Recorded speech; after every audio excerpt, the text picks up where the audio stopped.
What if intelligent life in our galaxy did not begin with us, but existed billions of years before Earth ever formed? Over the years, scientists have uncovered discoveries they never expected. Strange signals that appeared once and never again. Stars dimming in ways that defy standard models. And interstellar objects passing through our solar system with motions that remain unexplained. Together, these findings strongly suggest that something unusual has been happening in the Milky Way for a very long time. If intelligent civilizations rose long before humans, would any trace of them still be visible today? Or has time erased almost everything they left behind? This is not speculation for entertainment, but a closer look at real anomalies that continue to draw scientific attention and hint that the galaxy may carry signs of intelligence far older than our own. Get ready, we begin.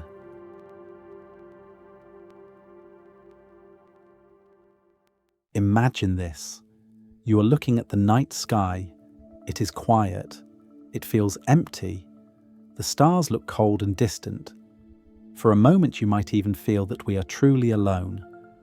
But what if this silence is only an illusion? What if the evidence that others were here is all around us? Not in obvious ways like flying saucers or glowing visitors, but in faint traces. Strange signals hidden in the noise of space. Unusual shadows around distant stars. Chemical fingerprints in alien skies that do not belong to nature. Subtle clues that someone much older and much more advanced left behind long before humans learned to walk upright. Over the last few decades, astronomers have started to uncover mysteries like these. None of them proves that intelligent life existed out there. Yet some of them refuse to go away. They sit at the edge of our understanding and they whisper a simple question. Are these natural phenomena that we do not yet understand? Or are these the signs of earlier intelligent life in our galaxy? Maybe a civilization that rose and fell long before our sun was even born. Maybe neighbors who are still out there, but so advanced that we only see the side effects of their technology. In this video, we will follow that trail of clues. No myths, no fantasy. Only what physics, astronomy, and a bit of imagination can tell us. We will explore techno-signatures, the fingerprints of technology across the galaxy. We will look at mega engineering projects that could reshape entire star systems. We will search for astro-artifacts, objects in space that do not fit any natural explanation. And we will even look for pollution on distant worlds, because the byproducts of industry can also be a sign of intelligence. Each clue on its own is not enough, but together they form a pattern, and that pattern may be telling us something important about our place in the galaxy. This is not only a hunt for aliens, it is a way to answer an old and uncomfortable puzzle. The Fermi paradox. If the universe is so big and so old, and if life is not extremely rare, then where is everybody? Why do we not see busy skies filled with ships and structures? Why do we not receive clear messages? There is a simple possibility. Maybe we are the first. Maybe our galaxy is only now waking up, and humans are part of the first wave of intelligence. But many scientists suspect something else. Maybe others once existed, far away in space and time, and what we are seeing today are only their footprints. In a way, this is like walking into an abandoned city. The people are gone. The streets are quiet. Yet you see the ruins of buildings, broken machines, silent lights. You see patterns that nature alone would almost never create. Straight lines, perfect circles, repeating structures. All of them tell you that minds once worked here. Space may be similar. We may never meet the builders, but we can still find their ruins written in starlight, radio waves, and strange chemistry.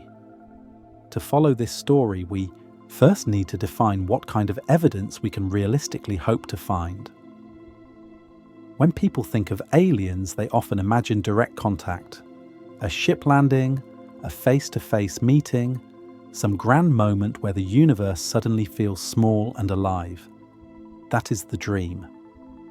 But from a scientific point of view, direct contact is the least likely scenario in the near future. The galaxy is too large. The distances between stars are too extreme. Even if intelligent civilizations are common, they may be separated by tens of thousands of light years and millions of years in time. The chance that two of them would exist at the same moment, close enough to talk in real time, is not very high. So scientists changed the question. Instead of asking how to meet aliens, they asked how to detect the byproducts of intelligent activity. Anything that advanced technology does on a large scale will affect its environment. It will produce waste heat. It will shape electromagnetic signals. It will change the atmosphere of the home planet. It may leave artifacts in space that survive long after the creators are gone. These indirect clues are called technosignatures. They are like pollution, footprints, or fingerprints. They last longer than the hand that made them. This shift in thinking was important.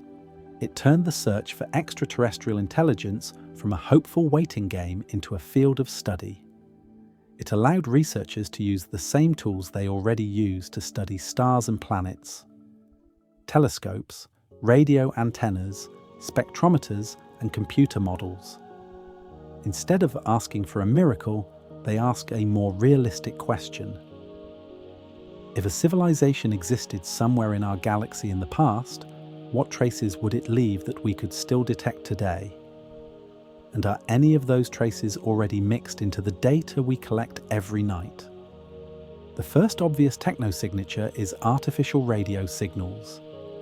Human civilization has been leaking radio waves into space for more than a century.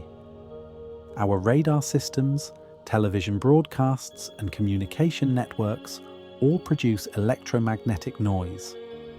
If another civilization did something similar, we might detect it as a narrow, focused signal coming from a specific point in the sky. It would stand out from natural sources, which usually produce broad, messy spectra. The early search for extraterrestrial intelligence focused almost entirely on this type of signal. A clear, intentional radio message would be a smoking gun for active, intelligent life. Yet radio is only the beginning. As technology grows more powerful, a civilization might use lasers to communicate between stars. Lasers can send huge amounts of information in a very narrow beam. From far away, such a beam might look like a brief flash of light or a repeating pattern standing out against the constant glow of a star. Others have suggested even stranger possibilities: modulation of neutrinos, gravitational wave communication. These are harder to detect with our current tools, but not impossible in principle. For now, scientists focus on what is within reach. Narrow-band radio and short laser flashes are at the top of that list. Then there are mega engineering projects. Once a civilization masters its planet, it might decide to harvest much more energy than a single world can provide. The biggest power source in any star system is the star itself. Some thinkers have imagined gigantic structures built around a star to capture a large portion of its light. This idea is often called a Dyson sphere. In reality, such a structure would probably be a swarm of many smaller collectors in orbit, not a solid shell. But the key point is simple. Any device that captures starlight on that scale must re-radiate the energy as heat. That heat would glow in the infrared part of the spectrum. From far away, a star with a Dyson swarm might look much dimmer in visible light, but much brighter in infrared. If even a tiny fraction of the stars in our galaxy had such structures around them, our telescopes might be able to notice. Surveys that map the sky in infrared could find stars that do not match any known pattern. Too much heat, too little light. In the last years, astronomers have searched for such anomalies. A few strange candidates have appeared, like the famous Tabby star, but none of them have been confirmed as mega-engineering.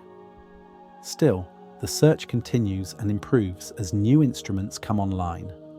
Even if we never find a complete Dyson sphere, we might notice smaller projects. Partial swarms, massive stations, artificial rings. All of them would change the way a star looks. Astro-artifacts are another rich source of clues. These are physical objects in space that reveal intelligent design. They might be probes drifting between stars, abandoned stations in orbit around planets, unusual objects in asteroid belts, or even devices parked near stable gravitational points in a star system, where orbits are stable for billions of years. Some thinkers have suggested that any long-lived civilization might place watchers near young stars, to observe them as they evolve and to detect any emerging technology. If that is true, then even our own solar system could host ancient probes, silent and waiting. The challenge is that space is big and our search is still very shallow. We have mapped our planets and moons in some detail, but there are many regions we have barely looked at. The deep outer solar system, the Kuiper belt, and the inner Oort cloud are mostly unknown. A small probe or artifact in those regions could easily escape detection. On a galactic scale, the challenge is even larger. To find astro-artifacts around other stars, we must detect their influence on light or gravity from vast distances. That demands patience and creativity. We must look for patterns that nature almost never creates by itself. Chemical anomalies offer another path. Planets with life often have atmospheres that are out of balance. On Earth, the presence of large amounts of oxygen is a sign of life, because oxygen is very reactive and would vanish if it were not constantly replenished by biology. These kinds of clues are called biosignatures. For technosignatures, we look for something similar, but caused by industry and technology. Certain chemicals almost never appear in large amounts through natural geology or biology. Complex chlorofluorocarbons, for example, are produced by humans and a few similar molecules. If we ever detect such compounds in the atmosphere of an exoplanet, it would be a strong hint that some kind of industrial activity is happening there. Even more subtle clues could come from heat patterns on a planetary scale. A world covered in cities, power plants and machines might radiate heat in a way that differs from a natural landscape. Night side lights, like the glow of our own cities seen from orbit, might also be detectable under the right conditions. For now, our telescopes cannot resolve such details except for the closest bodies. But as technology improves, this line of research holds promise. It turns the entire galaxy into a set of test cases. Each exoplanet is a potential data point in the hunt for technosignatures. All of these ideas bring us back to the earlier question: are we actually seeing any of this right now? Some might say no, because there is no confirmed detection of alien technology. No radio message that all scientists agree is artificial. No Dyson sphere everyone accepts as real. No industrial chemical signal that cannot be explained any other way. That is true. There is no smoking gun today. But there is something else. There are puzzles that sit at the edges of our models, signals that appear and vanish, stars that behave oddly, distant planets whose spectra are confusing. In each case, the safe assumption is that we are missing some piece of natural physics. But the door remains open to a more dramatic answer. This video will not claim that any specific object or signal is definitely alien. That would be dishonest and unscientific. Instead, we will walk through the most promising categories of evidence. For each one, we will ask 3 questions. First, what would an intelligent civilization create that nature almost never does? Second, how would that look from across light years with our current tools? Third, are there any real data sets today that match that pattern in a suspicious way? By the end, we will have a map of where the strongest hints might appear, and we will see how close we are to crossing the line from speculation to detection. Before going deeper, it helps to zoom out and think about time on a galactic scale. Our galaxy, the Milky Way, is more than 10 billion years old. Our Sun is about 4.5 billion years old. Human civilization with electricity and radio is only about 100 years old.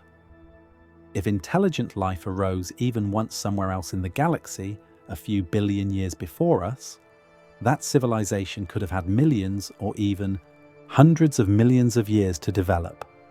In that time, they could have spread across large parts of the galaxy if they wanted. They could have built enormous works. They could have risen and fallen multiple times.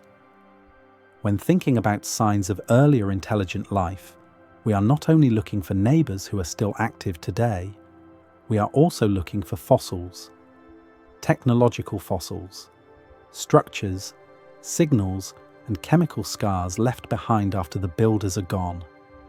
Just as ancient cities on Earth crumble, but still leave patterns that archaeologists can study, ancient cosmic civilizations might leave patterns in the distribution of energy, matter, and information across space. Because the galaxy has had so much time, these patterns might even be more common than traces of young, active civilizations like ours. Yet we see no obvious empire stretching from star to star. No visible engineering on the scale of whole galaxies. That tells us something important. If advanced civilizations were common and loud, our sky would not look the way it does.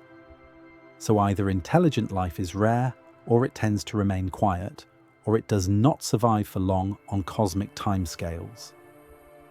Any search for technosignatures is therefore also a search for answers to the Fermi paradox. If we find nothing after looking very deeply, that is itself a powerful result. If we find something, then the universe will become a very different place in our minds. There is another twist. Our own technology is changing the way we search. A century ago, humans could not even detect planets around other stars. Today, thousands of exoplanets are known, and more are being discovered every month. A few of them may even be Earth-sized and in the habitable zone, where liquid water can exist. New telescopes are being built to analyze the atmospheres of some of these worlds. Artificial intelligence and advanced data processing are being used to sift through mountains of radio and optical data. Machine learning may be able to see patterns in signals that humans would miss. In a sense, we are using our own growing intelligence to look for proof that intelligence existed elsewhere. This search is still young. The first serious radio surveys for alien signals started only in the late 20th century. Infrared sky maps capable of detecting megastructures are only a few decades old. Detailed spectral studies of exoplanet atmospheres are just beginning. If we compare this to the age of the galaxy, it is like walking into a huge dark library and examining only the first few shelves for less than a minute. It would be very strange if we already found the most dramatic evidence. At the same time, the fact that we have already seen some oddities so early in the search is intriguing. In the next sections, we will move past theory and into specifics. We will look at real data and real mysteries. We will examine the most promising technosignatures that scientists can search for today, starting with radio and light. Then we will scale up to mega engineering and galactic projects. After that, we will come down again to the level of planets, atmospheres, and chemical fingerprints. Along the way, we will ask a simple but haunting question. If another civilization had risen millions of years ago somewhere in the Milky Way, what would we expect to see now? And do any of our current observations match that expectation even a little? For now, keep one thought in mind. The fact that we have not yet found clear proof of other minds does not mean the galaxy is empty. It may mean that we are still learning how to listen and where to look. It may mean that the signs of earlier intelligent life are subtle, indirect, and easy to overlook. They may be hidden in old data, misfiled as noise or error. They may be waiting in the gaps of our surveys, in regions of the sky we have barely studied. Or they may be written in forms of energy and matter that we have not learned to read yet. With that framework in place, let us begin our detailed journey by listening for whispers in the dark. Not with ears, but with radio dishes and optical telescopes. The first category of technosignatures comes from the most basic activity any technological society might engage in: sending signals. Part 2. Technosignatures in radio and light. When engineers on Earth send a radio signal, they try to make it stand out. They often use a narrow range of frequencies. The signal might be a sharp spike in the radio spectrum, like a very thin needle rising above a flat floor. By contrast, natural radio sources such as stars, gas clouds, or galaxies usually emit over a wide range of frequencies. Their spectra look broad and messy. That difference is the key idea behind one of the oldest strategies in the search for technosignatures. Look for narrow band signals that nature almost never produces. The classic picture is a giant radio dish listening to the sky. The dish collects radio waves from a small patch of space and focuses them onto a receiver. The receiver analyzes the signal and breaks it into different frequencies. Software then checks whether any specific frequency shows a strong, sharp spike that also appears to come from a fixed point on the sky and not from local interference on Earth. If such a spike persists and moves in the sky in a way that matches the motion of a distant star, it deserves close attention. It could be a beacon, it could be a side effect of alien communication, or it could be a very rare natural event. In practice, most narrow spikes that have been found turn out to be human-made interference. Airplanes, satellites, ground-based transmitters, and even badly shielded electronics can all create confusing signals. This makes the search difficult. Astronomers must carefully filter out anything that does not behave like a deep space signal. They compare data from multiple telescopes. They look for patterns that repeat when the telescope points at the target and disappear when it points away. They check the frequency drift, which is how the signal shifts as the Earth rotates and orbits the Sun. A true extraterrestrial signal would usually show a drift pattern consistent with orbital motion, not with terrestrial sources. One of the most famous mysterious signals is called the WOW signal. It was detected in 1977 by the Big Ear radio telescope in Ohio. The telescope was scanning the sky when it picked up a strong, narrow band signal near the frequency of neutral hydrogen. The signal lasted for about 72 seconds, which was the time it took for the sky to drift past the beam of the telescope. The observer circled the strange spike on the printout and wrote the word WOW in the margin, giving the signal its name.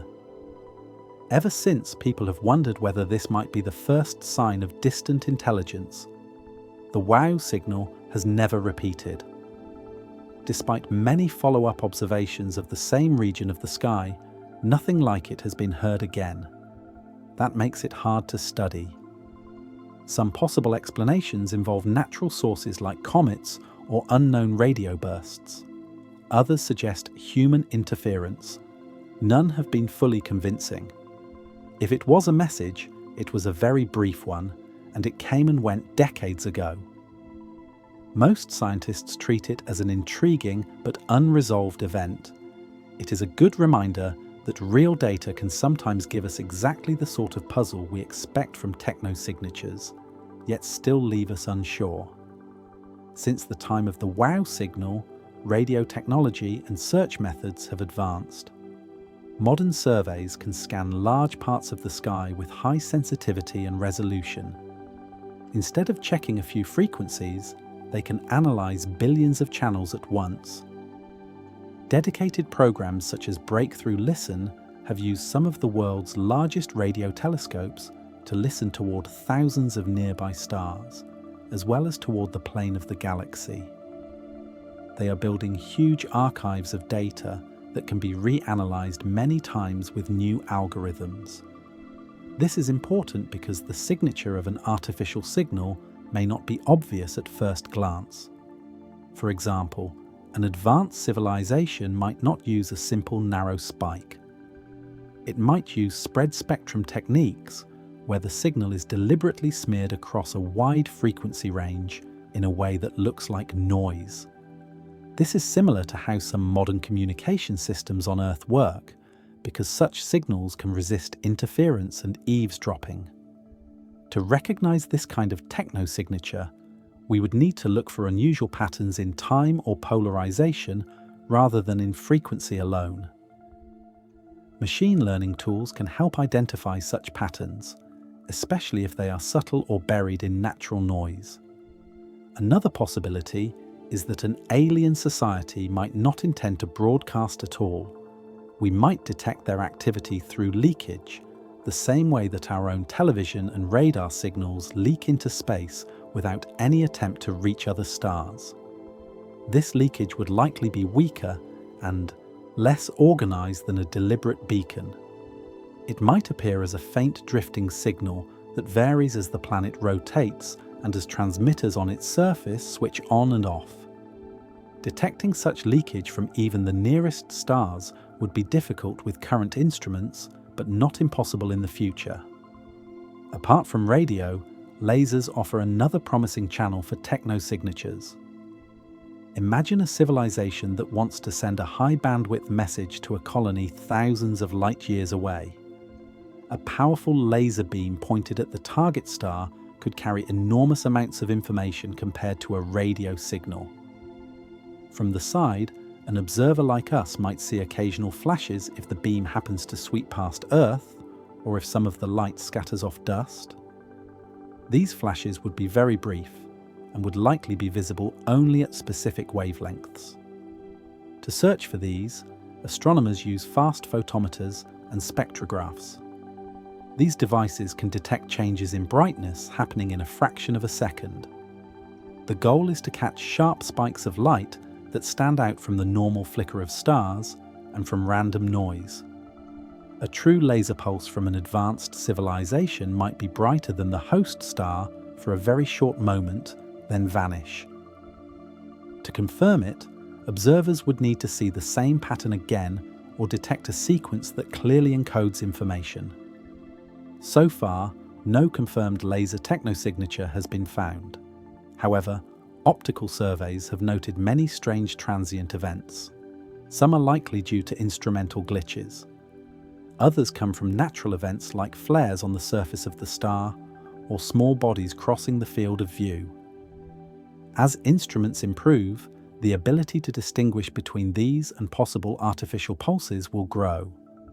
In the meantime, programs continue to watch for optical signals from nearby stars, especially those known to host planets in the habitable zone. There is an interesting side effect of laser and radio searches. Even if no clear alien signal is found, the data tells us something about the rarity of certain types of civilizations. For example, if we scan 1,000 nearby stars and find no beacons stronger than a certain power, we can say that either no one is transmitting at that level in that group, or that the duty cycle of the beacons is very low.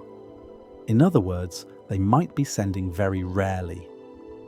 As surveys extend to more stars and more frequencies, these limits become tighter. Over time, we may be able to say, with some confidence, that very loud and active radio beacons are rare in our region of the galaxy. The search for technosignatures in radio and light has also taught us humility about our own place in the cosmos. For decades, humans assumed that other civilizations might think like us and choose similar communication strategies. Now, there is more awareness that this might not be true. A much older society may use methods that we cannot imagine yet, or that we are not technologically able to detect. They might embed messages in neutrino beams, modulate the polarization of starlight at levels we cannot measure, or use communication based on physics we do not understand. Still, the basic fact remains. Any technology that moves large amounts of energy around will leave some trace in ordinary electromagnetic radiation. That trace might be faint, but it cannot be completely hidden. This is where the idea of unintentional technosignatures becomes powerful. Even if a civilization is careful not to broadcast, its activities will affect its environment. Massive power plants might produce waste heat that can be seen in infrared. Large numbers of satellites around a planet might produce unusual reflections and radio noise. Mining operations on a grand scale could change the composition of asteroids and planetary crusts.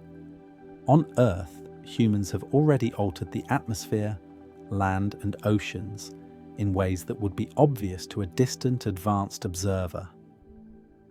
If we can see ourselves that way, we can design better searches for others. Some researchers have suggested that instead of looking for transmitted messages, we should look for unnatural patterns in the way energy is used and distributed across systems. A planet that is heavily industrialized might use a significant fraction of the starlight falling on it. That energy would be re-emitted as heat in a characteristic way. A star system full of artificial structures might glow more brightly in the mid-infrared than expected for its visible light output. This leads naturally into the next category of technosignatures, where we stop thinking like radio operators and start thinking like engineers on a stellar scale. In summary, the hunt for radio and optical technosignatures has not yet revealed clear signs of extraterrestrial intelligence. But it has given us important constraints and raised interesting puzzles like the WOW signal. It has pushed our technology and data analysis methods forward. It has also forced us to confront the possibility that others may be out there, just not talking in the way we expected. If earlier intelligent life did exist in our galaxy and used radio and light for communication, its signals might still be traversing space right now. Whether we can catch them depends on timing, sensitivity, and a bit of luck. Let us now leave the world of messages and focus on something even more ambitious. Instead of listening for voices, we will look for construction. If a civilization survives long enough and grows powerful enough, it may begin to reshape its entire star system. Those changes would be hard to hide. They might even outlast the civilization itself by millions of years. The next step in our journey is to explore mega engineering and the search for unnatural stars. Part 3: Mega engineering and the strange stars. What if you could capture the light of an entire sun? Not a small fraction of it, not a few solar panels floating in orbit, but almost every photon streaming out from the star, day after day, year after year, for millions of years. That would be the ultimate power source.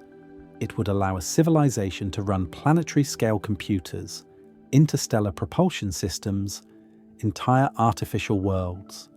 It would turn that star into something more than a natural object. It would become a machine. And from the outside, it would look wrong. The light would be dimmer. The heat would be wrong. The patterns would not match anything evolution or geology could produce. This is the core idea behind mega engineering. When a civilization grows beyond the limits of a single planet, it must eventually turn to its star. Stars are the only energy sources in a solar system big enough to support truly advanced technology over long timescales. And any attempt to harvest that energy on a massive scale will leave visible traces. Those traces are some of the most exciting technosignatures we can search for.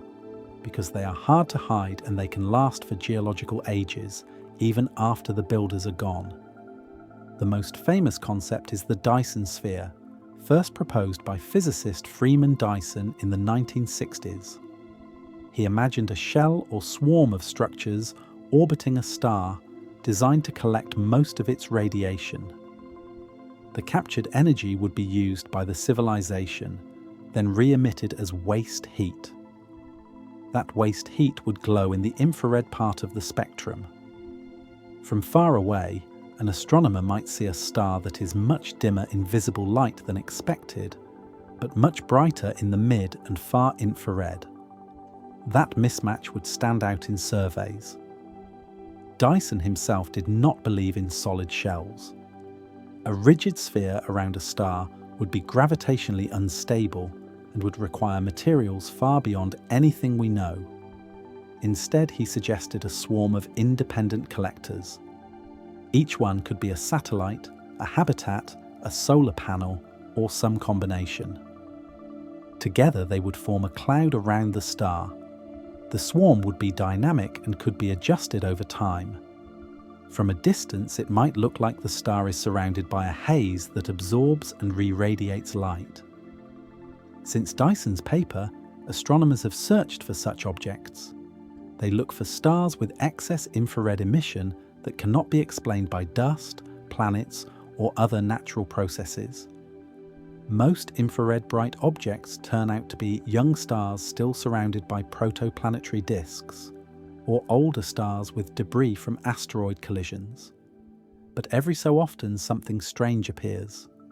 An object that fits the general profile of a partial Dyson structure, at least on paper. None have been confirmed. Yet the search continues and the tools are getting sharper. One of the most dramatic examples is a star called KIC 8462852, but most people know it as Tabby's star or Boyajian star, named after the astronomer Tabitha Boyajian, who led the study. This star became famous because of its bizarre light curve. Between 2009 and 2013, the Kepler Space Telescope watched it carefully. Most stars show steady brightness, or small regular dips if they have planets crossing in front. Tabby's star did something completely different. It showed irregular dips in brightness. Some dips lasted days, some lasted weeks. One dip blocked more than 20% of the star's light, which is far too much for any known planet. The discovery sparked intense debate. Natural explanations were proposed. Maybe a cloud of comets passed in front of the star. Maybe the star swallowed a planet and ejected debris. Maybe there is an unusual dust ring at just the right angle. Each idea had problems. Comets would produce infrared excess, but surveys showed the star had normal infrared levels. A debris ring would need to be in a very specific and unstable configuration. None of the models felt completely satisfying. For a while, the possibility of an artificial megastructure hovered in the background. Follow-up observations were organised. Radio telescopes listened for signals. Optical telescopes monitored for more dips. Infrared surveys double-checked the star's emission. What emerged was a more detailed but still confusing picture. The dips continued, but seemed somewhat random. The wavelength dependence of the dips suggested dust rather than solid objects. By the end, most astronomers concluded that Tabby's star is probably natural, though the exact mechanism is still debated. A complex system of dust clouds, perhaps stirred by a companion object, might explain the data. But Tabby's star taught an important lesson. It showed that even with all our instruments and models, there are stars we do not fully understand. It also showed that the public and scientific community are ready to take megastructures seriously as a hypothesis. For the first time, an anomaly in starlight was investigated with the explicit question, could this be artificial? The answer was likely no, but the door is now open. Future surveys will find more strange stars. Some will be natural, some might not be. Another case worth mentioning involves a class of objects called extreme debris disks. These are stars surrounded by unusually large amounts of warm dust. The dust glows in infrared. Normally, this is a sign of recent collisions between asteroids or comets, but in some cases the amount of dust is hard to explain by natural means. It would require an enormous number of collisions happening at just the right time. A few researchers have speculated that some of these could be partial Dyson swarms in construction, where mining and manufacturing produce dust as a side effect. One example is the star HD 166435. It has an infrared excess that suggests a warm disk, but the disk seems unusually dense and stable. Natural models require fine-tuning. An artificial origin cannot be ruled out with current data. Other candidates include stars like WD 0632 plus 527, a white dwarf with debris that might come from destroyed planets. While most of these objects probably are natural, they represent the kind of targets that deserve close follow-up in the future. The search for mega-engineering also extends to other wavelengths. Some thinkers have proposed that civilizations might use gamma-ray or X-ray emitters to power their technology. A star artificially stimulated to produce high-energy radiation might show unusual spectral lines or variability. Similarly, modifications to the magnetic field of a star, perhaps to stabilize it or control flares, might change the way the star emits across the spectrum. These ideas are more speculative, but they fit into the broader strategy of looking for stars that do not match standard models. Beyond individual stars, there is also the possibility of galactic-scale engineering. Imagine a civilization that has spread across many star systems. It might choose to engineer hundreds or thousands of stars in a coordinated way. From the outside, this could appear as a region of the galaxy with unusual infrared brightness, or a group of stars with correlated properties that do not fit natural clustering. Surveys that map the entire Milky Way in multiple wavelengths are now capable of detecting such patterns if they exist. One recent project used data from the Wide Field Infrared Survey Explorer, or WISE, to search for galaxies that might be completely enclosed by Dyson spheres. The idea is that an extremely advanced civilization could, in principle, harvest every star in a galaxy. That galaxy would be nearly invisible in optical light, but blazing in the infrared. No such galaxy was found in the survey, but the limits are interesting.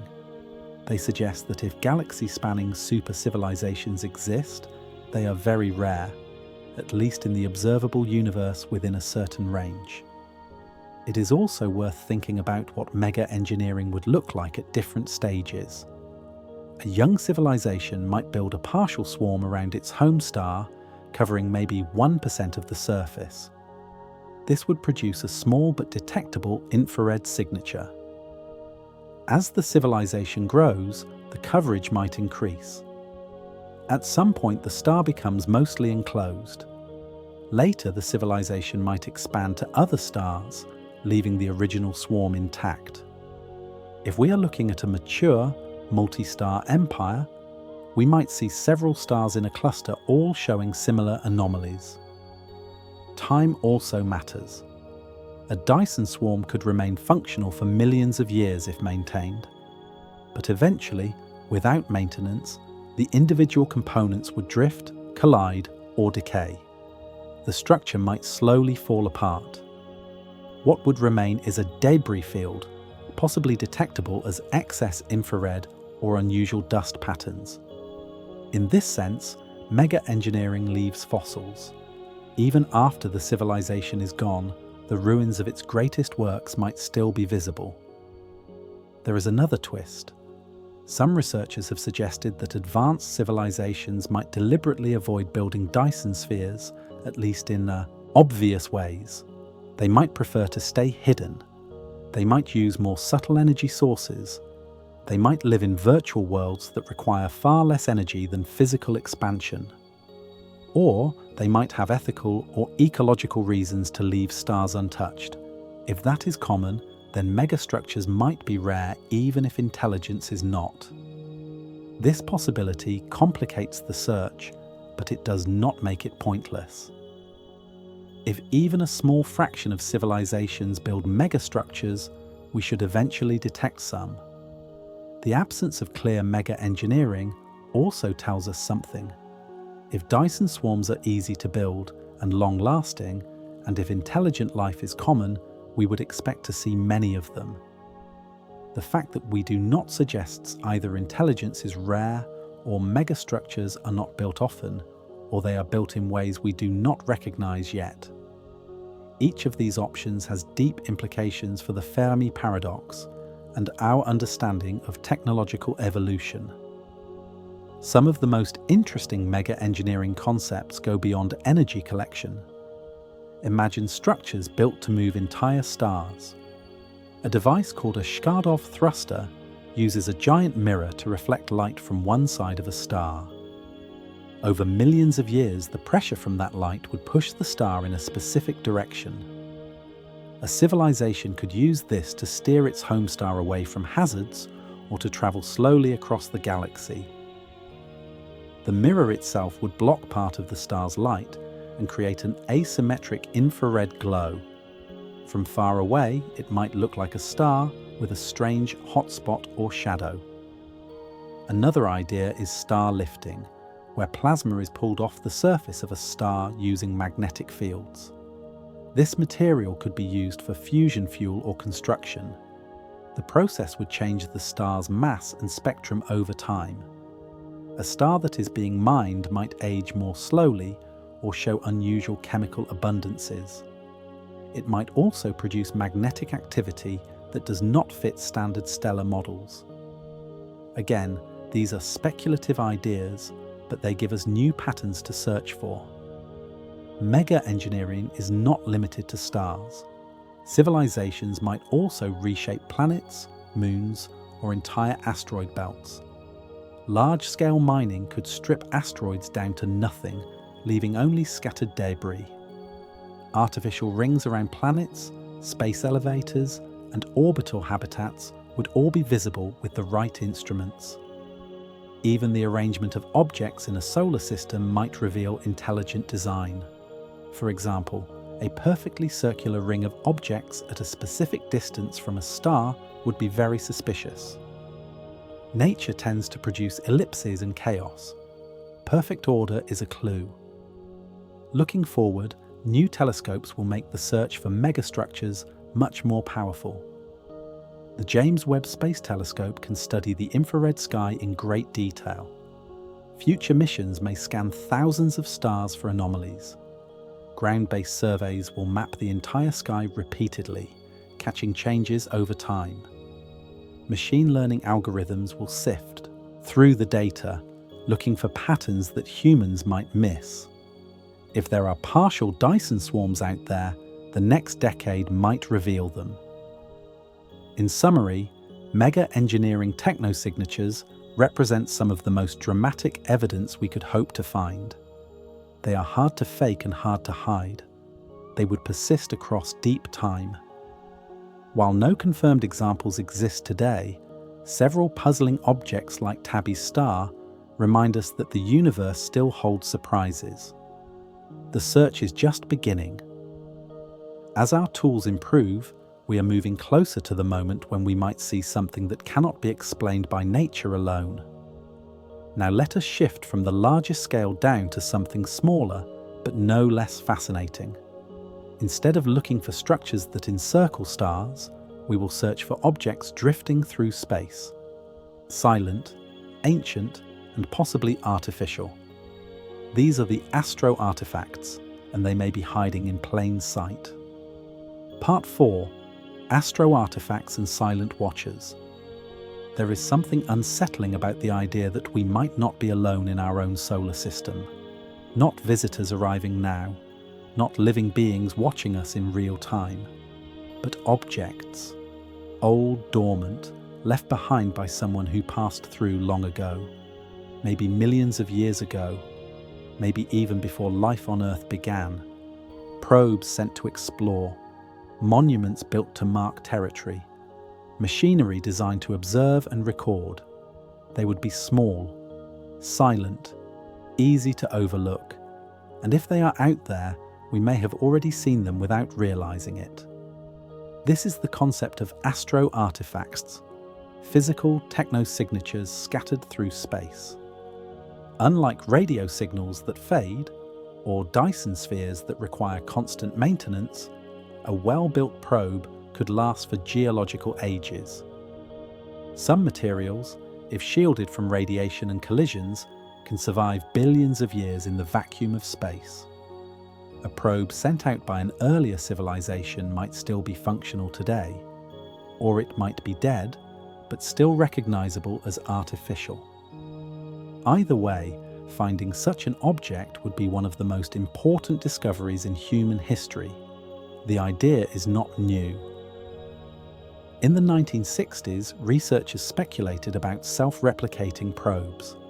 A civilization could send out a single probe to a nearby star. That probe would use local materials to build copies of itself. Those copies would then travel to other stars and repeat the process. In a few million years, such probes could spread across the entire galaxy, even if they travel slowly. The strategy is efficient and does not require faster than light travel. If any civilization used this approach in the past, the galaxy might be filled with ancient probes, some of them dormant, some of them still active. So where would we look? Our own solar system is the most obvious place to start. It has been surveyed in some detail, but not completely. There are vast regions we have barely explored. The outer solar system beyond Neptune, the Kuiper belt, the scattered disk, the inner edge of the Oort cloud. These areas are dark, cold, and full of small bodies. A probe park there would be nearly invisible unless it was actively transmitting or unless we happened to pass very close. One interesting target is the region around gravitational equilibrium points, also called Lagrange points. These are spots where the gravity of the Sun and a planet balance in such a way that an object placed there will stay in a stable orbit for a long time. Earth has 5 such points. 2 of them, called L4 and L5, form equilateral triangles with Earth and the Sun. Objects placed there would orbit the Sun at the same rate as Earth, always staying 60 degrees ahead or behind. Some researchers have suggested that an advanced civilization might place watchers at Lagrange, points near habitable planets, because those locations require very little fuel to maintain. We have checked Earth's Lagrange points with telescopes and found only dust and a few small asteroids, but the search has been limited. A small dark object could easily hide in the noise. Future missions might search more carefully. Some have even proposed sending spacecraft to these points to look for anomalies. A similar search could be done around other planets. Jupiter, Saturn, and Neptune all have stable Lagrange points where objects naturally collect. A careful survey might reveal something unusual. Another place to look is the surface of the Moon. The Moon has no atmosphere and no weather. Objects placed there billions of years ago would still be intact, only slowly eroded by micrometeorite impacts. If an ancient probe landed on the lunar surface or crashed there, its remains might still be visible. This idea was explored in fiction, but it is also a serious scientific hypothesis. Some researchers have suggested using high-resolution images of the Moon to search for geometric patterns, straight lines, or other signs of artificial structures. In the 1970s, 2 scientists named Michael Papagiannis and Arlen Krotz independently discussed the possibility of alien artifacts on the Moon. Papagiannis suggested checking old Apollo mission photos for anomalies. Krotz later analysed modern lunar survey data. Neither found anything convincing, but the idea persists. As lunar exploration resumes and more detailed maps are created, the search could be revisited. Even a single unusual rock, if it turned out to be artificial, would change everything. Asteroids are another candidate. The solar system contains millions of asteroids, most of them in the belt between Mars and Jupiter. Most are natural, leftover debris from the formation of the planets, but a small fraction might be something else. A probe designed to look like an asteroid would be the perfect camouflage. It could drift unnoticed for millions of years. Only a close inspection would reveal its true nature. The challenge is that we cannot inspect every asteroid. We can only study those that pass, close to Earth or that we visit with spacecraft. One case that stirred debate is Oumuamua, an interstellar object that passed through the solar system in 2017. It was the first confirmed visitor from another star system. Its shape was unusual, elongated like a cigar or a pancake. Its motion showed a small acceleration that could not be explained by gravity alone. Some scientists suggested outgassing, like a comet, but no gas or tail was detected. A few researchers, most notably Avi Loeb from Harvard, proposed that it might be an artificial light sail pushed by radiation pressure. The light sail hypothesis was controversial. Most astronomers favour natural explanations, such as unusual ice composition or a thin shell structure that could produce acceleration without visible gas. But the debate highlighted an important point. When we see something strange, we should at least consider all possibilities, including artificial origins. Oumuamua has now left the solar system and cannot be studied further. But if another interstellar object arrives and shows even more unusual behaviour, the question will come up again. Beyond our solar system, detecting astro-artifacts becomes much harder. We cannot send probes to other stars yet. We cannot see small objects at interstellar distances, but we might be able to infer their existence indirectly. For example, if a star system contains many artificial objects, those objects might reflect light in unusual ways. They might produce faint glints or flashes as they tumble or adjust their orientation. A careful study of light curves from nearby stars could reveal such patterns. Another approach is to look for waste heat. Even a small probe needs energy. If it uses a nuclear reactor or some other power source, it will produce heat. That heat must be radiated away. A cluster of probes around a star might produce a faint infrared glow that adds to the star's natural emission. This is similar to the Dyson sphere concept, but on a much smaller scale. Current instruments might not be sensitive enough to detect a handful of probes, but future surveys could reach that level. There is also the possibility of communication between probes. If a network of watchers exists, they might send status updates, navigation signals, or data packets to each other or back to a home base. Those signals would be very faint and highly directional, but occasionally one might pass near Earth. This is another reason to continue scanning the sky for unusual radio or laser signals. We might not be the intended recipients, but we could still overhear the conversation. Some thinkers have taken the idea even further. They suggest that probes might be designed to activate when they detect signs of intelligence. For example, a probe parked in the outer solar system might monitor Earth's radio emissions. Once it detects a technological civilization, it could begin transmitting a message or signal its presence. This scenario is sometimes called a lurker or a Bracewell probe, named after the scientist who first proposed it. If such a probe exists near Earth, it might have activated in the last century when our radio leakage became noticeable. There is no evidence that this has happened. But the possibility is tantalizing. It means that first contact might not require us to travel to the stars. It might happen right here, in our own neighborhood, triggered by our own technology. This is one reason why some researchers advocate for active listening to nearby space, not just distant stars. A probe in the Kuiper belt or at a Lagrange point might be much closer than the nearest star system.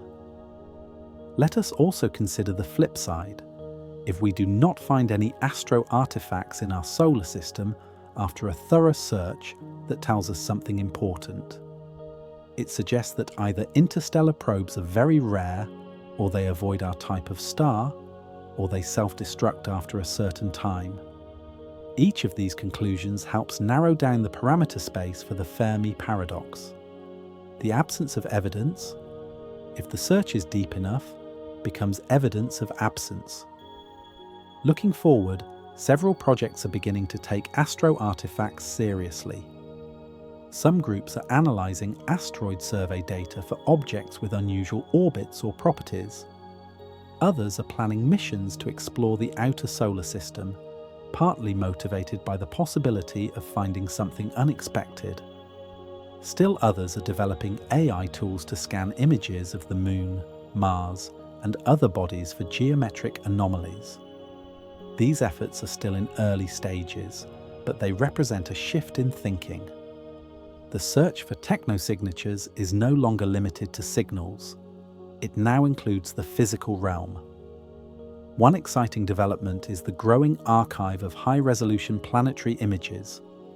Mars, for example, has been photographed in extraordinary detail by orbiters and rovers. Most of the surface has been mapped.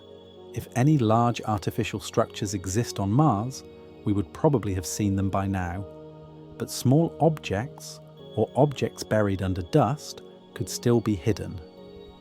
As new missions return more data, and as machine learning tools improve, the search will continue.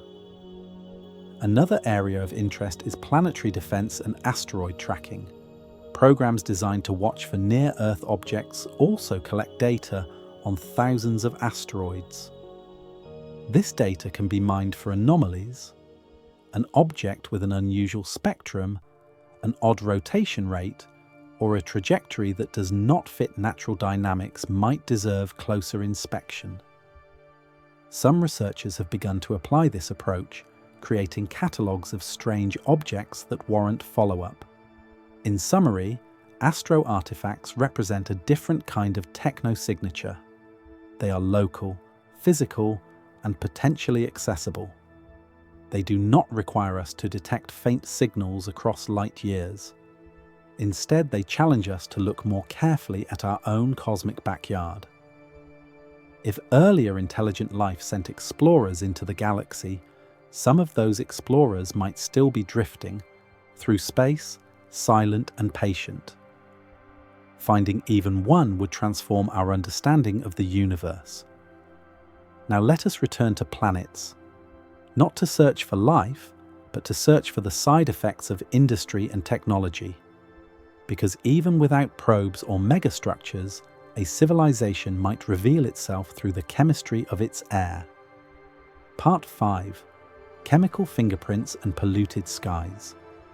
Imagine looking at Earth from a distant star. You point a telescope at this small blue dot, and you capture the light passing through its atmosphere. You break that light into a spectrum and analyze the chemicals present. What do you see? Oxygen, lots of it, more than 20% of the atmosphere. That is unusual. Oxygen is reactive. It should not last long unless something is constantly producing it. On Earth, that something is life. Plants, algae, and photosynthetic bacteria pump oxygen into the air as a waste product. Without them, the oxygen would disappear in a few million years. So oxygen is a biosignature. It tells you that biology is at work. But now imagine looking a bit closer.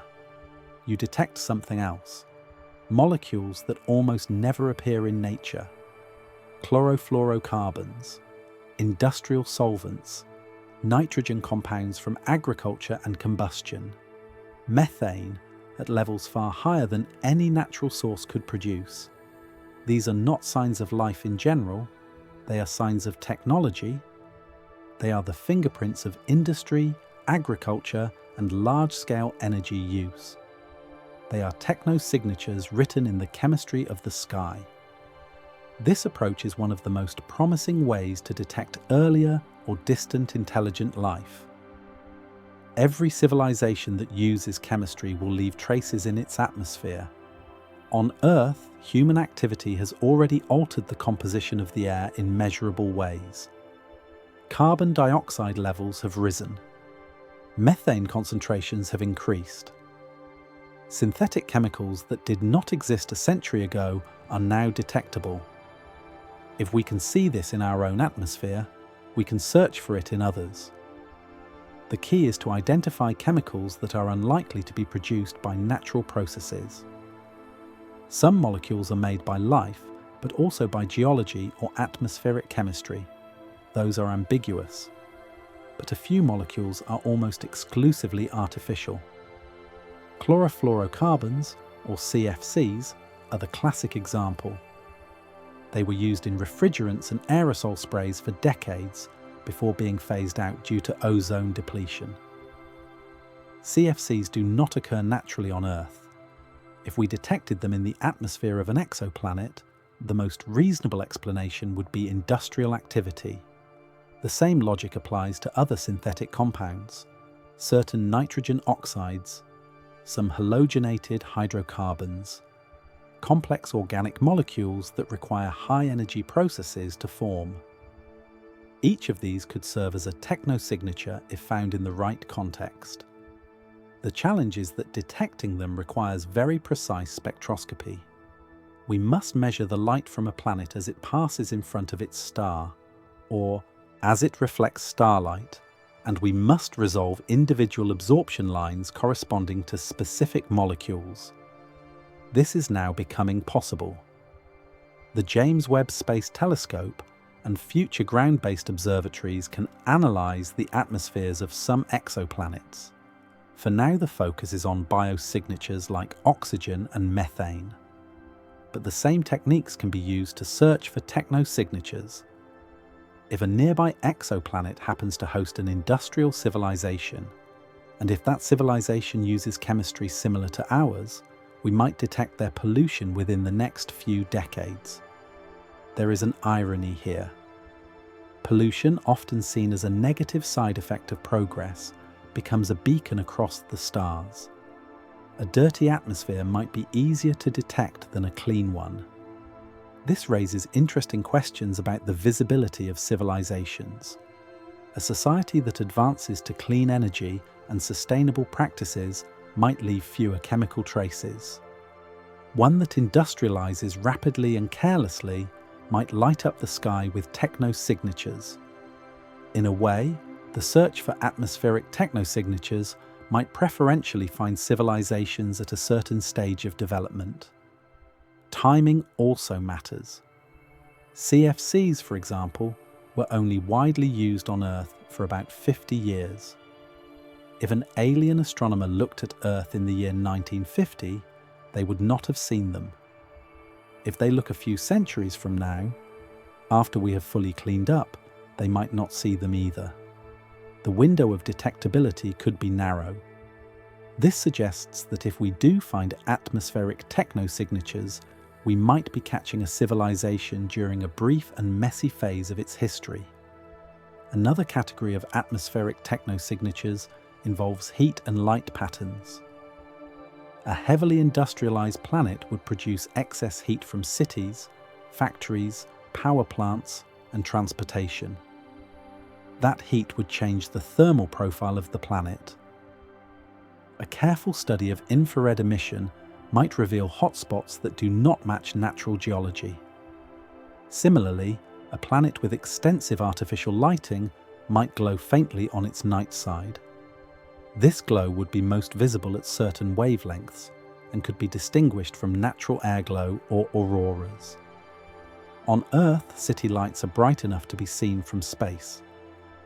Satellites capture stunning images of the night side, showing networks of illumination that trace highways, coastlines, and urban centers.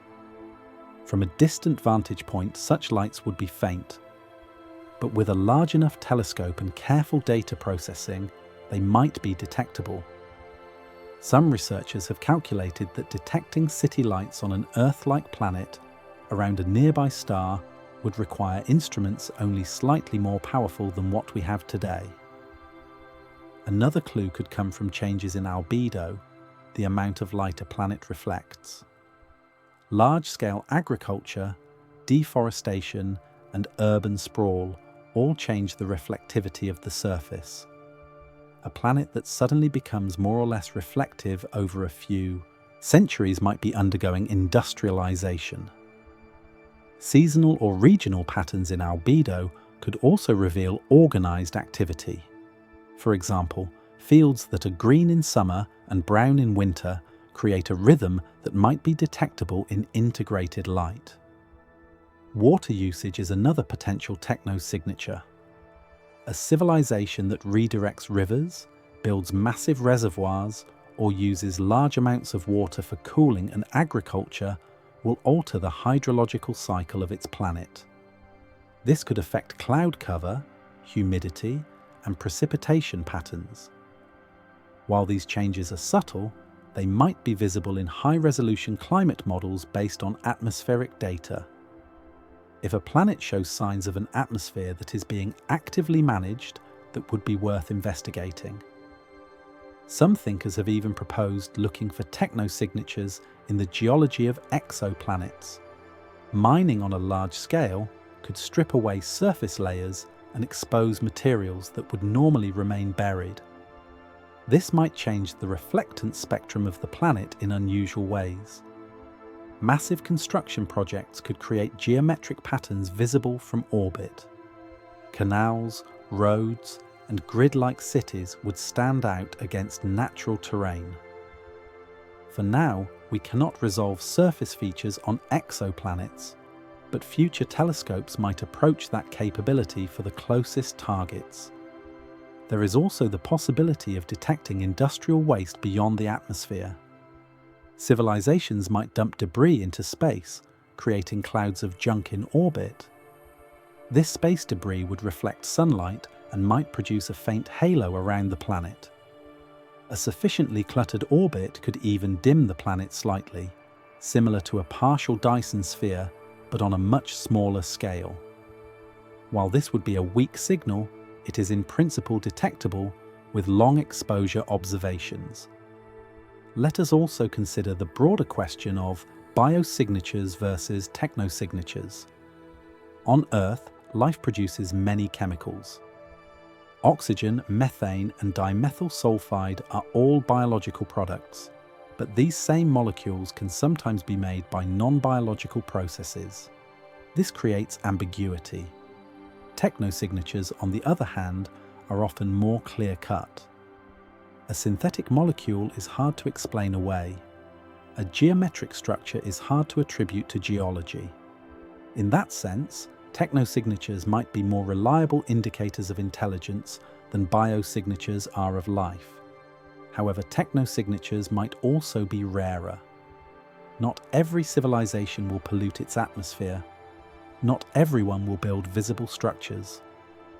Some might choose to remain hidden. Some might collapse before reaching a detectable stage. Others might advance so far that their technology becomes invisible, blending with natural processes or operating on scales we cannot perceive. This makes the search harder, but not hopeless. Even if only a small fraction of civilizations produce detectable technosignatures, finding even one would be a monumental breakthrough. One interesting case study involves the idea of deliberate atmospheric engineering. A civilization facing climate change might release chemicals to cool or warm its planet. These chemicals, such as sulfate aerosols or artificial greenhouse gases, might have unusual spectral signatures. If we detected them, we would face an interesting puzzle. Are they pollution, or are they intentional climate control? Either way, they would point to technology. Another scenario involves panspermia and terraforming. A civilization might seed other planets with life or actively reshape them to be habitable. A planet that suddenly develops an oxygen-rich atmosphere after billions of years without one might be undergoing terraforming. This would look strange in a survey of planetary atmospheres. It would not match the usual evolutionary path. While natural explanations might exist, deliberate intervention would also be on the table. Looking forward, the search for atmospheric technosignatures will grow rapidly. New spectrographs and space telescopes are being designed with the capability to analyze dozens of exoplanet atmospheres. Large ground-based observatories are being built to detect faint signals from rocky planets. As the sample size grows, the chance of finding something unusual increases. If industrial civilizations are out there, and if they use chemistry, we might find them soon. In summary, chemical fingerprints offer a subtle but powerful way to detect intelligence. They do not require deliberate signals or massive constructions. They are simply the side effects of using technology on a planetary scale.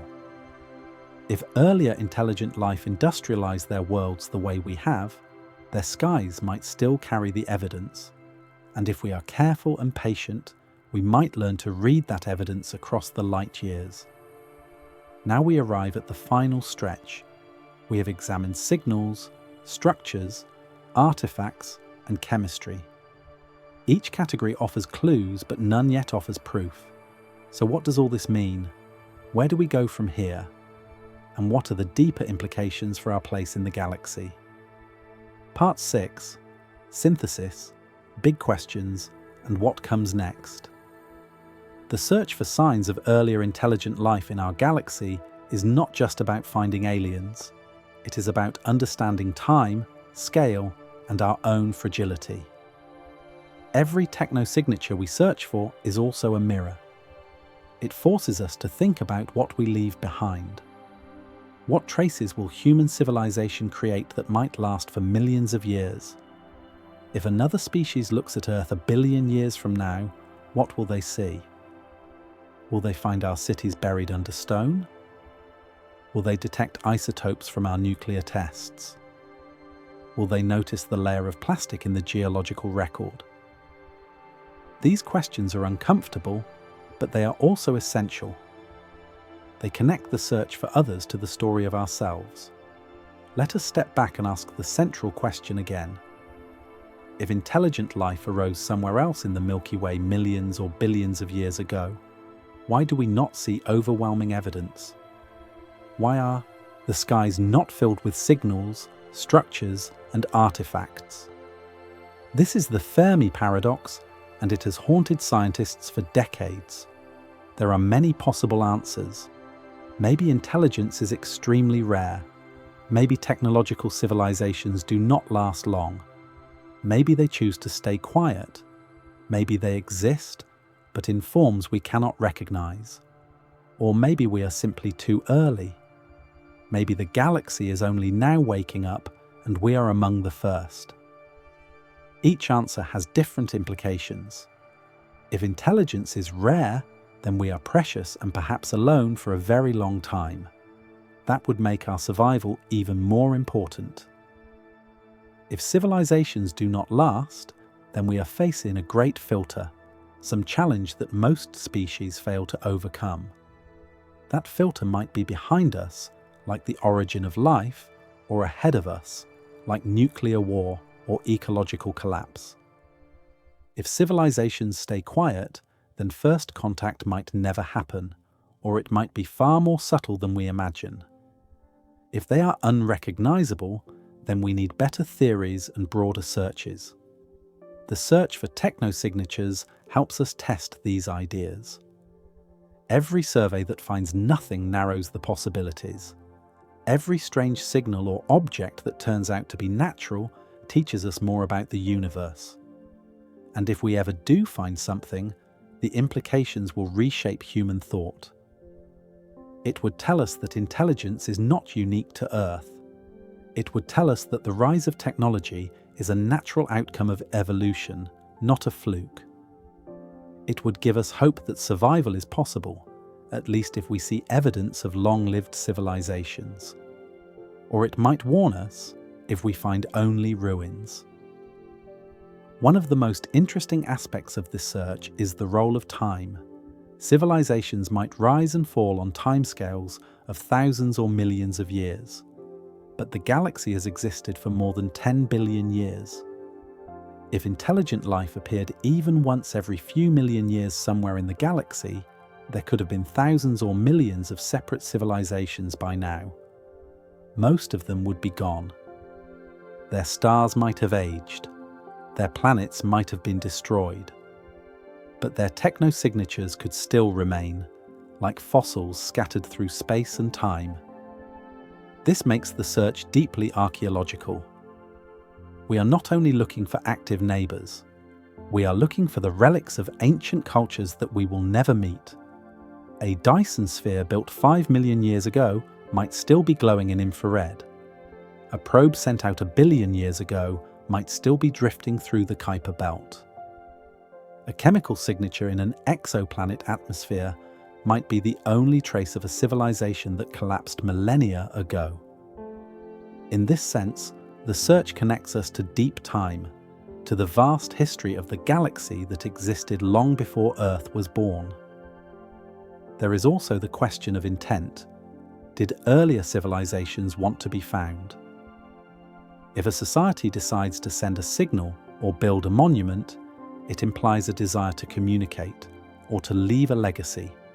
But if a civilization is cautious or isolationist, it might deliberately avoid creating techno-signatures. It might use low-power, highly directional communication. It might harvest energy in ways that do not produce infrared excess. It might build underground or inside asteroids. In that case, finding them would be much harder. Some researchers have speculated about the zoo hypothesis, the idea that advanced civilizations know about us but choose not to interfere, treating Earth like a nature preserve. Others suggest the dark forest hypothesis, where civilizations stay silent because revealing themselves is dangerous. These ideas are hard to test, but they remind us that intelligence comes with strategy. If others are out there, they might be playing a long game that we do not yet understand. One of the more optimistic possibilities is the contact scenario. Maybe earlier civilizations did leave markers, designed to be found by emerging species like us.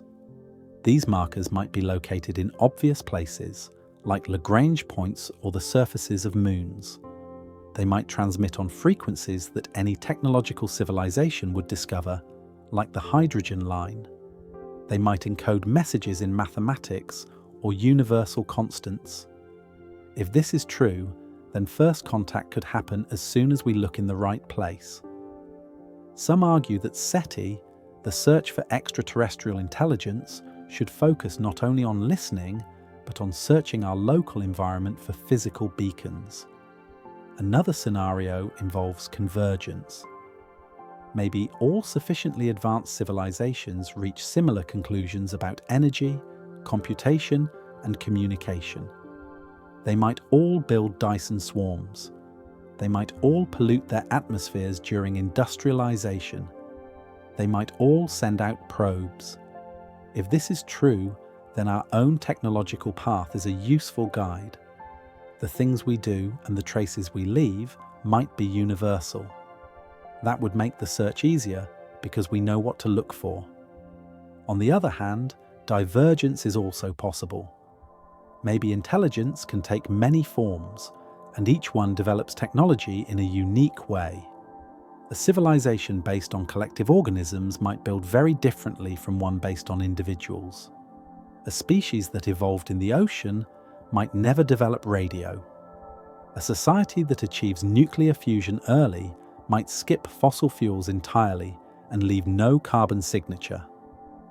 If divergence is common, then we need to cast a wider net and search for patterns we have not imagined yet. There is also the question of motivation. Why would a civilization build a Dyson sphere or send out probes? On Earth, humans explore and build for many reasons: curiosity, survival, competition, profit, ego, spirituality. Any of these could drive a society to leave marks on the galaxy. But it is also possible that advanced civilizations lose interest in physical expansion. Maybe they turn inward, building virtual worlds that consume little energy. Maybe they achieve post-scarcity economies and stop growing. Maybe they merge with artificial intelligence and operate on scales too small or too large for us to detect. If that is common, then techno-signatures might be brief and rare. Despite all these uncertainties, the search is accelerating. More telescopes are coming online, more data is being collected, more researchers are taking techno-signatures seriously. Funding for SETI and related projects has grown. Public interest is high. Governments and private organizations are both involved. Within the next few decades, we may have surveyed enough stars, analyzed enough atmospheres, and mapped enough of our solar system to make strong statements about the prevalence of intelligent life. One key development is the use of artificial intelligence in the search. Machine learning algorithms can scan enormous data sets far faster than humans. They can recognize patterns that are too subtle for manual analysis. They can filter out noise and highlight anomalies. Several groups are now training AI to identify potential technosignatures in radio data, light curves, and spectra. This could dramatically increase the efficiency of the search and might reveal clues that have been hiding in old data for years. Another important trend is the broadening of the search. Early SETI focused almost exclusively on radio signals. Now the field includes optical signals, infrared surveys, atmospheric chemistry, astroarchaeology, and even gravitational waves. This multi-wavelength, multi-method approach increases the chances of finding something. It also reflects a more mature understanding of the problem. There is no single smoking gun. Instead, there are many possible clues, and we must search for all of them. Collaboration is also growing. International teams are sharing data and coordinating observations. Open science initiatives are making archives publicly available. Citizen scientists are participating in projects that analyze signals and images. This collective effort mirrors the nature of the question itself. The search for other intelligences is a challenge for all of humanity, not just a few institutions. If we find something, the discovery will belong to everyone. Let us also consider what finding a techno-signature would actually mean in practice. Suppose we detect a narrow-band radio signal from a star 20 light-years away. The signal is clearly artificial. It repeats. It encodes information. What happens next? First, the discovery would be verified by multiple independent observatories. Then it would be announced publicly. Governments, scientists, and international bodies would convene to discuss the implications. Humanity would face the profound realization that we are not alone, but that realization might not bring immediate contact. If the signal comes from 20 light-years away, any reply we send would take 20 years to arrive, and another 20 for a response. A conversation would unfold over decades or centuries. In the meantime, we would learn what we can from the signal itself. Does it carry a message? Does it reveal anything about the senders? Does it point to other stars or systems? The discovery would open a new chapter in human history, but it would be a slow and careful one. Alternatively, suppose we find a partial Dyson sphere around a star 1,000 light-years away. We cannot communicate with it. We can only observe. We would study its structure, its spectrum, its variability. We would try to infer what kind of civilization built it and whether they still exist. We would search nearby stars for similar structures. The discovery would tell us that mega engineering is real and that intelligence can survive long enough to build on stellar scales. That alone would be transformative. It would shift our understanding of what is possible. Or imagine we find a probe in the Kuiper belt, a small ancient object that clearly is not natural. We send a mission to investigate. It takes years to reach. When we arrive, we find a dormant machine, its power source long dead. We study its design, its materials, its purpose. We find symbols or data storage. Slowly, we begin to understand who made it and why. This would be archaeology on a cosmic scale, and it would teach us about intelligence across time. Each of these scenarios would challenge us in different ways. They would raise questions about how to respond, whether to respond, and what it means for our future. They would also force us to think about our own legacy. If others left probes and signals, should we do the same? If others built Dyson spheres, should we? If others polluted their skies and then cleaned them, can we? The search for earlier intelligent life is inseparable from the question of what we will become. There is one more scenario to consider. What if we search deeply and find nothing? What if we survey 1,000,000 stars, analyze 1,000 atmospheres, map the entire solar system, and discover no technosignatures at all? That would also be a profound result. It would suggest that intelligence is rare, or that it does not build in detectable ways, or that it does not last. It would sharpen the Fermi paradox and force us to reconsider our assumptions. It would place even more weight on human survival, because we might be alone for a very long time. But even in that case, the search would not be wasted. It would teach us about the universe. It would push our technology forward. It would inspire new generations of scientists and explorers. And it would remind us that asking big questions is part of what makes us intelligent. The search for others is also a search for meaning, for context, for connection. Whether we find anything or not, the act of looking changes us. So where do we go from here? The next steps are clear. We continue to build better instruments. We continue to scan the sky. We continue to analyze data. We expand the search to more wavelengths, more targets, more methods. We train the next generation of researchers. We fund bold projects. We collaborate across borders. And we stay open to surprises, because the universe has a way of defying expectations. The answer to whether we are alone might come from a direction we never anticipated. In the end, the search for signs of earlier intelligent life in our galaxy is one of the greatest adventures humanity has ever undertaken. It touches on science, philosophy, and the deepest questions about existence. It connects us to the past and the future. It humbles us with the scale of the cosmos and excites us with the possibility of discovery. Whether we find others or not, the search teaches us who we are and where we might be going. The galaxy is old. It is vast. It has had time for countless experiments in complexity and consciousness. Somewhere in that immensity, there may be echoes of minds that came before us. Faint signals, strange stars, silent probes, chemical whispers. They are the breadcrumbs of intelligence scattered across space and time, and we are finally learning how to follow the trail. Perhaps we will find them, perhaps we will not. But the fact that we are looking, the fact that we can imagine their existence and search for their traces, is itself a kind of answer.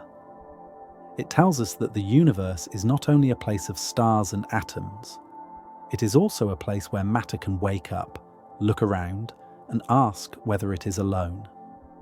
That question, and the search it inspires, may be the most human thing we do. The hunt continues. The telescopes scan, the algorithms run, the data accumulates. And somewhere, in the noise and the silence, there might be a signal waiting. A structure glowing in infrared, a probe drifting in the dark, a sky stained with the chemistry of industry. A clue that we are not the first and not the last. A sign that intelligence is woven into the fabric of the galaxy, rare perhaps, but real. Until we find it, or until we prove it is not there, we keep looking, because the question demands an answer.